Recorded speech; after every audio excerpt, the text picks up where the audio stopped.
ان الحمد للہ رب العالمین والصلاة والسلام علی صفوة خلقہ محمد النبی الأمی وعلی آلہ وسلم تسلیما۔ مبارک ہیں وہ زبانیں جو عقائد و جہاں صلی اللہ علیہ وسلم کی احادیث کو پڑھتی ہیں، اور مبارک ہیں وہ کان جو رسول اللہ صلی اللہ علیہ وسلم کی احادیث کو سنتے ہیں، اور مبارک ہیں وہ شخصیات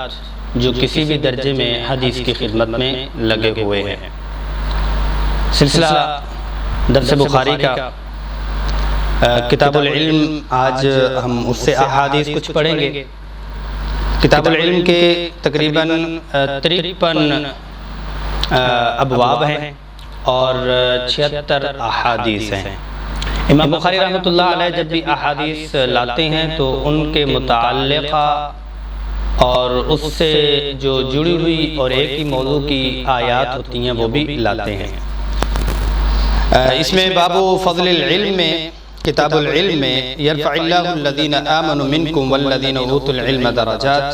واللہ بما تعملون خبیر، المجادلہ، اور رب زدنی علما، یہ جس کا علم کے ساتھ تعلق ہے آیات وہ لائے ہیں۔ جیسا کہ آپ کو معلوم ہے کہ ان احادیث میں بھی ہم اپنے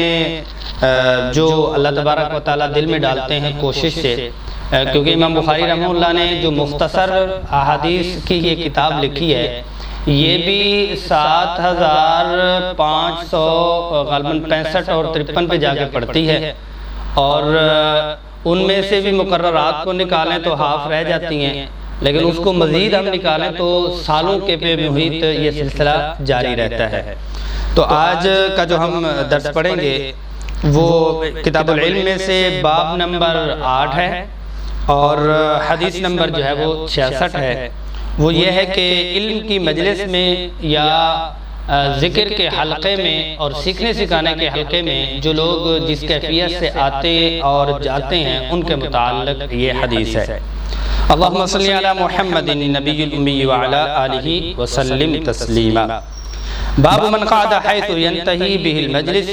ومن رعا فرجتا فی الحلقہ فجلس فیہا۔ باب کا نام یہ ہے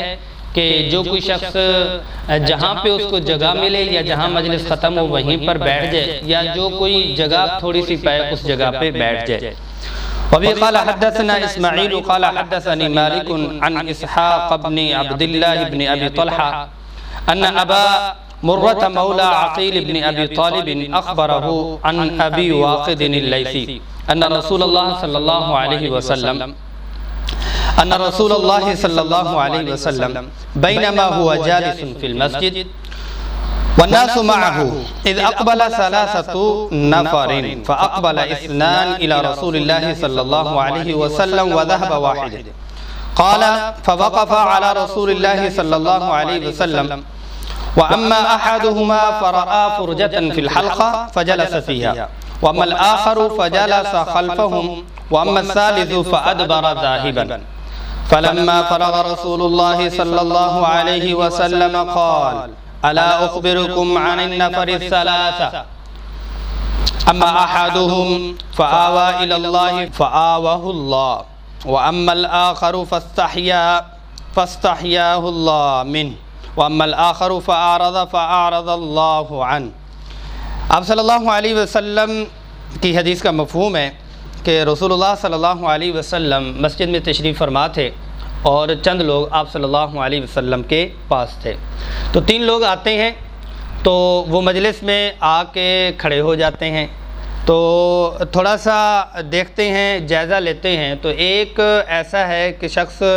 تھوڑی سی جگہ پاتا ہے تو وہ وہیں پر ہی بیٹھ جاتا ہے، اور ایک شخص ایسا ہے کہ جہاں پر وہ محفل لگی ہوتی ہے وہ پیچھے جگہ تھوڑی سی پاتا ہے تو وہ پیچھے ہی بیٹھ جاتا ہے، اور جو تیسرا شخص ہے اس کو وہ مجلس کو دیکھ کر واپس چلا جاتا ہے۔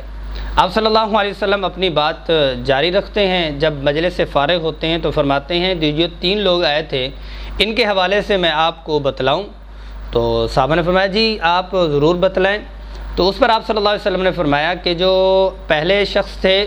تو وہ اللہ کی طرف آئے تو اللہ تبارک و تعالیٰ نے ان کو اپنے ہاں رحمت میں لپیٹ لیا۔ دوسرا جو شخص تھا وہ تھوڑا سا گھبرایا اس نے شرمایا اللہ تبارک و تعالیٰ سے، تو اللہ تبارک و تعالیٰ نے اس کی اس شرم کی لاج رکھی، یعنی وہ تھوڑا سا شرما کے پیچھے ہی بیٹھ گیا کہ میں پیچھے بیٹھ رہا ہوں، مجھے تو آگے بیٹھنا چاہیے، یا یہ ہے کہ مجھے تو ایک مقام ملنا چاہیے، لیکن جہاں بھی ان کو ملا ہے مجلس کے آداب میں سے وہ وہیں پر ہی بیٹھ گیا۔ اور تیسرا ایسا ہے کہ اس نے کہا کہ جگہ نہیں ہے تو پھر میں بھی نہیں بیٹھتا، واپس چلا گیا۔ تو آپ صلی اللہ علیہ وسلم نے فرمایا کہ اس شخص نے وَأَمَّا الْآخَرُ فَأَعْرَضَ اللَّهُ عَنْهُ، کہ جو آخری تیسرا تھا اس نے اللہ سے اعراض کیا، منہ پھیر لیا، تو اللہ نے بھی اس سے منہ پھیر لیا۔ تو اس سے ایک چیز یہ پتہ چل رہی ہے کہ علم کی مجلس کے آداب بھی یہی ہیں، اور اس کے ذکر کے بھی یہی ہیں۔ کوئی بھی جو محفل وغیرہ ہو اس میں اگر موقع ملے، جہاں ملے وہیں پر ہی بیٹھ جائیں، اور اپنے آپ کو مقام اور مرتبہ پانے کے لیے اگر جگہ وہاں پہ نہیں ہے تو ایسا نہ ہو کہ وہ پیچھے چلا جائے، اور محفل کو جگہ کی کمی کی وجہ سے، مقام اور مرتبہ پروٹوکول نہ ملنے کی وجہ سے محفل کو چھوڑنا، یہ اعراض عن اللہ ہے، اللہ سے اعراض والی بات ہے۔ تواضع اور آپ صلی اللہ علیہ وسلم کی حدیث یہ ہے کہ جہاں جگہ ملے وہاں پہ بیٹھ جائے۔ ہاں وہ محفل والے مقام اور مرتبہ سمجھتے ہوئے بعد میں اٹھا کے آگے لے جائیں یا ایک طرف لے جائیں، وہ اور بات ہے۔ سنت یہی ہے کہ جہاں جگہ ملے وہیں پر وہ بیٹھ جائے۔ اللہ پاک آپ صلی اللہ علیہ وسلم کی حدیث پر، سنت پر عمل کی توفیق نصیب فرما۔